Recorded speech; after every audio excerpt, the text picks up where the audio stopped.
तो मैं दीपांशु स्वागत करता हूं आपका सीजीपीएस व्यापम में। मुख्यमंत्री के कल के बयान के बाद विपक्ष पार्टियों ने मुख्यमंत्री जी को घेरना शुरू कर दिया और उनको खरी खोटी सुनाई है। उनका आरोप है और सीधा आरोप है कि मुख्यमंत्री राजनीति आरक्षण पर राजनीति के कारण युवाओं का भविष्य बर्बाद कर रहे हैं। जी हाँ, ये जो आरोप लगाया है वो पूर्व कलेक्टर जो है ओपी चौधरी सर और कहीं ना कहीं पूर्व मंत्री रहे और वर्तमान में जो विधायक है रायपुर से, जो कि उनका नाम है बृजमोहन अग्रवाल जी, उन्होंने भी जो है आरोप लगाया हुआ है।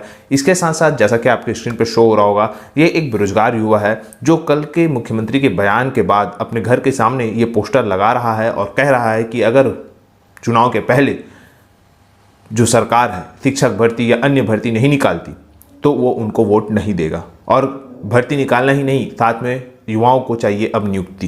तो सरकार पर ये कहीं ना कहीं एक बहुत बड़ा संकट मंडरा रहा है। अगर सरकार वैकेंसी नहीं निकालती तो युवा उनको वोट नहीं देगा। इस प्रकार से युवाओं का आह्वान जो है वो चालू हो चुका है।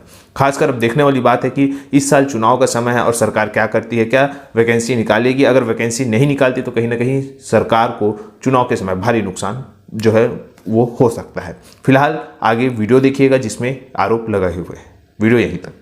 हमारे छत्तीसगढ़ में मुख्यमंत्री भूपेश बघेल जी की कांग्रेस की सरकार आरक्षण पर हमेशा दोमुही राजनीति करती है और आरक्षण का लाभ किसी भी वर्ग को सही ढंग से मिले यह चाह ही नहीं रही है। अभी अभी उन्होंने अपने ब्लेम गेम जो हर विषय पर वो करते हैं, केंद्र को एक चिट्ठी लिख दी कि 9वीं अनुसूची पे उसे लागू कर दिया जाए, जबकि केशवानंद भारती बनाम अन्य का जो वाद है 1973 का और अन्य जो वाद हैं उनमें स्पष्ट किया गया है कि 9वीं अनुसूची भी कोर्ट में विचारणीय है अगर वह संविधान के मूल ढांचे के विपरीत हो।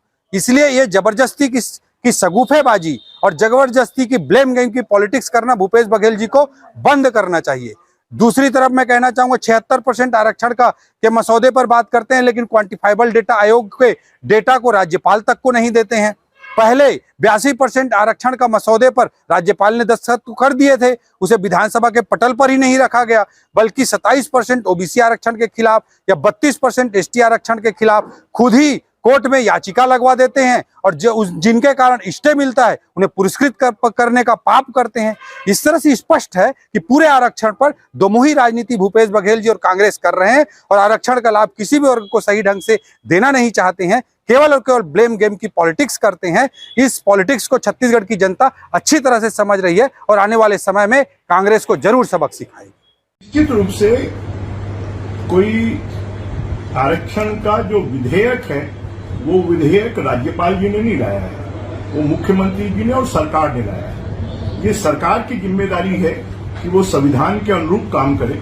और जब ये सुप्रीम कोर्ट में मामला पेंडिंग है तो बार बार मुख्यमंत्री जी का इस बात को कहना, मुझे लगता है कि कोई बच्चा या जिसको ज्ञान नहीं है संविधान का, कानून का, वही इस प्रकार की बचकाना बातें करेगा। और मेरा तो कहना है कि पिछले 6 महीने से छत्तीसगढ़ के नौजवानों का भविष्य अंधकार में हो गया है। जो प्रतियोगी परीक्षाएं हैं वो नहीं हो रही हैं, नौकरियों में भर्तियां नहीं हो रही हैं। तो जब तक सुप्रीम कोर्ट का डिसीजन नहीं होता है तब तक पुराने आरक्षण के आधार पर भर्तियां होनी चाहिए और जिस दिन सुप्रीम कोर्ट का डिसीजन आ जाएगा उस दिन नए आरक्षण के आधार पर करें। अगर आपके पक्ष में फैसला आता है तो मुख्यमंत्री जी बार बार पूरे प्रदेश के आदिवासियों को, अनुसूचित जाति को, पिछड़े वर्ग को गुमराह करने की कोशिश कर रहे हैं। और मैं